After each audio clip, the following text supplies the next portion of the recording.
Поранешниот вице-премиер и поранешен шеф на македонската дипломатија Никола Поповски е мој гостин во студио 2. Господине Поповски, добар ден. Добар ден.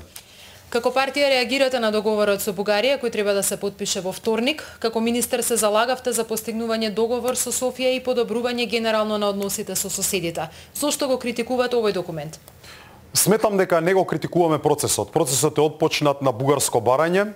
Многу од прашањата кои беа отворени, беа затворени од страна на работните групи, напредок се постигна, но по однос на оние клучни 4 или 5 прашања, од бугарска страна сите се задоволени и ние немаме никаква причина да го критикуваме тој факт, бидејќи нормално е бугарската влада да се залага за што е можно подобар договор и затварање на нивните национални интереси. Од страна на прашањата кои се битни за македонската страна, оставен е сериозен простор за подобрување и ние сметаме дека тоа може да се направи без да се наштети нити на Бугарија, нити на целокупниот однос на двете земји на патот кон интеграција на Македонија во Европската унија. Гледаме дека во Бугарија декларацијата со која собранието го овластува премиерот да го потпише договорот со Заев беше усвоена со консензус.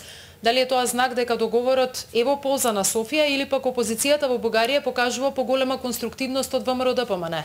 Веројатно е природно да го поддржат сите и јас мислам дека секој разумен политичар во Бугарија би поддржал ваков текст. Се работи сепак за договор кој во бугарската јавност важи за еден од најбитните и веројатно најповолните договори кои досега ги склучила Бугарија и веројатно Бугарија и во иднина нема да склучи договор со ваква важност и вакво затварање на нивните национални интереси, односно листање на тие приоритети кои тие ги фиксирале, така што не изненадува овој факт.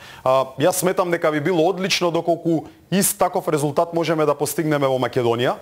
Постои уверување дека тоа може да се постигне и на тој начин и во Бугарија, и во Македонија сите би биле задоволни, а дефинитивно не би се оставил простор за некакво незадоволство во јавноста.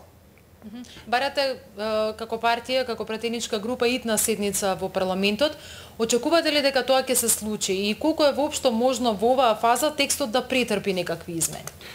Веројатно се затвараат можности за такви измени со оглед на фактот што ние во претходната можност која имавме со премиерот дадовме конкретни сугестии за кои бевме уверени дека ќе бидат нотирани, ќе бидат забележани и за тоа ќе се комуницира со официјална Софија.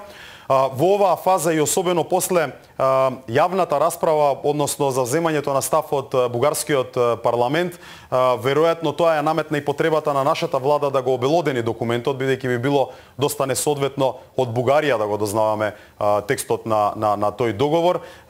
Опциите се многу лимитирани, но сепак постои можност доколку владата сака тоа да го направи, да обезбеди еден најширок консензус и убедување на јавноста дека сме на вистинскиот пат. Досега единствениот аргумент кој го чувме од страна на владата е дека договорот на вистина има простор за подобрување, но најдобро е тоа што можел да биде многу полош од ова.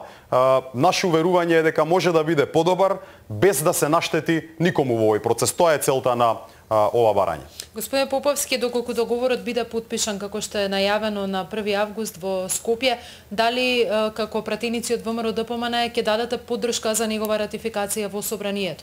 Се разбира дека тоа е прашање на избор на владата и пристапот кој ќе се одлучи да го има во овој процес.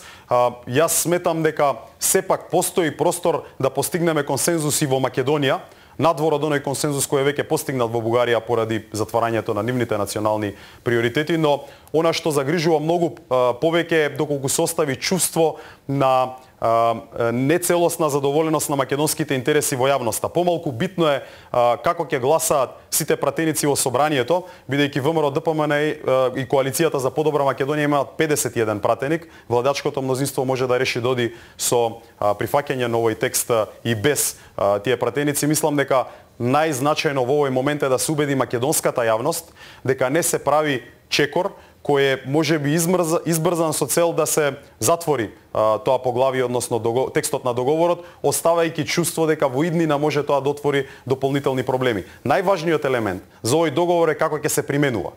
Може да се применува на начин на кој нема да имаме негативни последици, но ваков каков што е, остава простор да имаме паралелни преговори за членство во Европската Унија кои би ги воделе со Бугарија на теми кои не се директно поврзани со нашето членство, вклучително и историските прашања.